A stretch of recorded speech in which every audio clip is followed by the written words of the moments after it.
हाँ बेटे, तो नेक्स्ट क्वेश्चन की तरफ बढ़ रहे हैं, ध्यान से सुनना अच्छे से। बेटे ये आपको एक यूनिफॉर्म मैग्नेटिक रीजन, एक यूनिफॉर्म मैग्नेटिक एरिया गिवन है बेटा।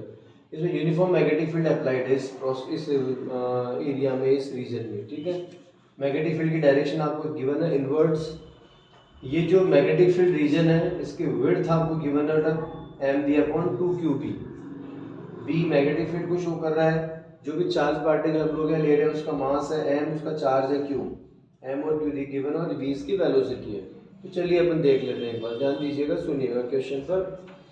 A particle of charge q and mass small m, particle of charge q and mass small m enter in a uniform magnetic field with velocity v vector equal to 6 I cap meter per second।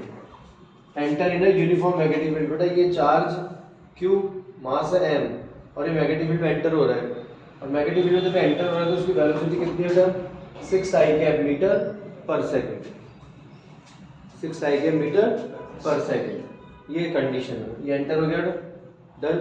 External magnetic field कितना given है b vector inwards. अच्छा जी, आइए find the velocity vector of particle when it comes out from the field. जब ये field से बाहर निकलेगा तो उस समय क्या चीज का वेलोसिटी वेक्टर हमें चाहिए। समझ में आया नहीं आया? कोई दिक्कत, कोई परेशानी वाली बात? No tension. तो चलिए आगे बढ़ जाते हैं हम लोग, ध्यान देना, अच्छे से सुनना। हाँ जी, तो जैसे चार्ज पार्टिकल एंटर होगा विथ वेलोसिटी v गिवन है w, तो आप इस बात को जानते हैं कि मैग्नेटिक फोर्स बनेगा एक्सटर्नल मैग्नेटिक फील्ड में q चार्ज v वेलोसिटी से रन कर रहा है। डायरेक्शन क्या रहेगी f d I, f force, v external magnetic field और I क्या फ्लो ऑफ करंट या फ्लो ऑफ पॉजिटिव चार्ज। तो एक्सटर्नल मैग्नेटिक फील्ड कैसा इनवर्ट्स, चार्ज का मोशन किस तरफ है x एक्सिस के अलोंग, तो फोर्स बनेगा y के अलोंग। सोचो यहाँ पर मैग्नेटिक फोर्स बना और मैग्नेटिक फोर्स के इफेक्ट में चार्ज पार्टिकल कुछ इस तरह से रन करेगा, करेगा नहीं करेगा, सीधा 90 से सर्कुलर पाथ बनाएगा। तो सपोज कीजिए ये मैग्नेटिक फील्ड है, तो मैग्नेटिक फील्ड में जब ये चार्ज पार्टिकल मोशन करेगा तो बच्चों सर्कुलर पाथ ट्रेस करेगा, तो ये सर्कुलर पाथ का सेंटर ले लेते हैं हम लोग। ओके, ये मैंने सेंटर ट्रीट कर लिया। तो चार्ज पार्टिकल कुछ इस तरह से मूव कर रहा है, ठीक है बच्चों। अब ये इमर्ज आउट जो हो रहा है, फील्ड से बाहर निकल रहा है, इजेक्ट हो रहा है, तो ये वेलोसिटी मैग्नीट्यूड तो सेम ही रहेगी ना, जो आपको पता है ना, जब सर्कुलर पाथ पर रन करेगा तो डायरेक्शन चेंज रहेगी, मैग्नीट्यूड चेंज नहीं होगा। तो जो वेलोसिटी यहाँ पर वही वेलोसिटी है। सपोज कीजिए हॉरिजॉन्टल से, हॉरिजॉन्टल मतलब एक्स एक्सिस से वेलोसिटी एंगल कितना बना है थीटा, थीटा। तो अगर ये थीटा है तो भी थीटा होगा क्या, बताइए?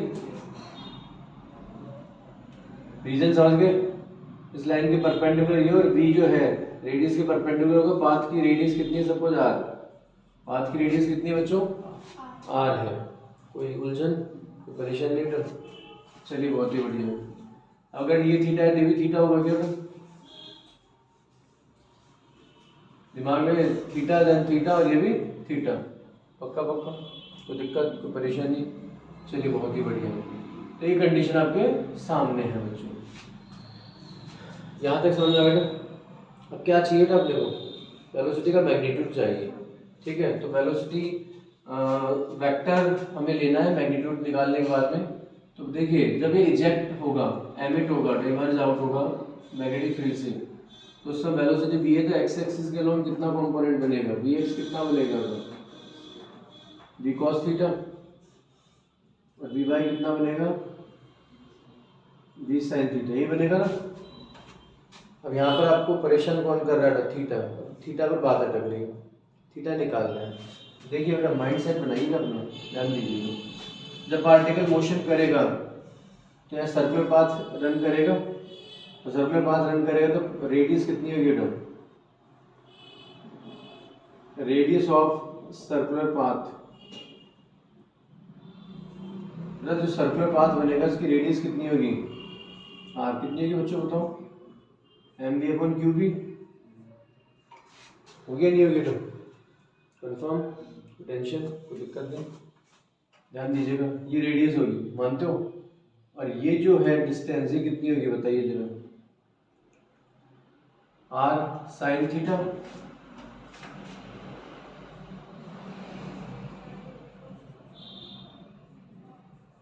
हॉरिजॉन्टल डिस्प्लेसमेंट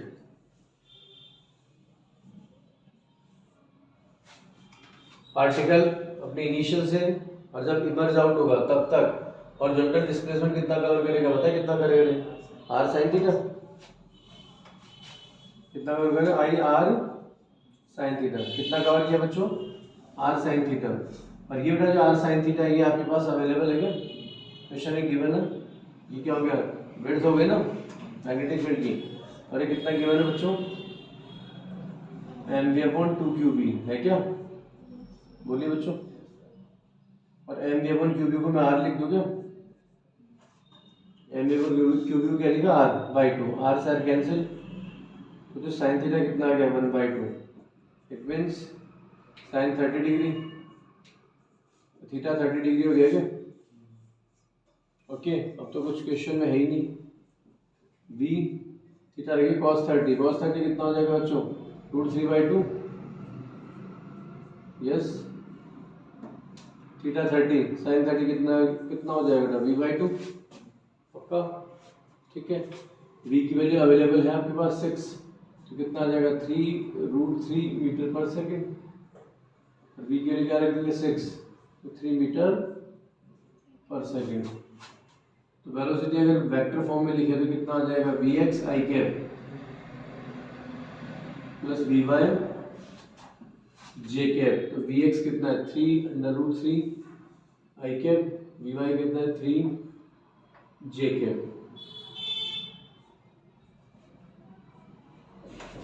और अगर मैग्नीट्यूड फॉर्म में लिखे तो क्या हो जाएगा, vx² प्लस vy², ठीक है। तो टेंशन नहीं, वैसे निकालने की जरूरत नहीं है क्योंकि बी तो वही रहेगा, सेम ही रहेगा। फंडा क्लियर है, क्वेश्चन आसान, डिफिकल्ट तो नहीं है, तो थोड़ा सा सोचना है, ठीक है। हाँ जी।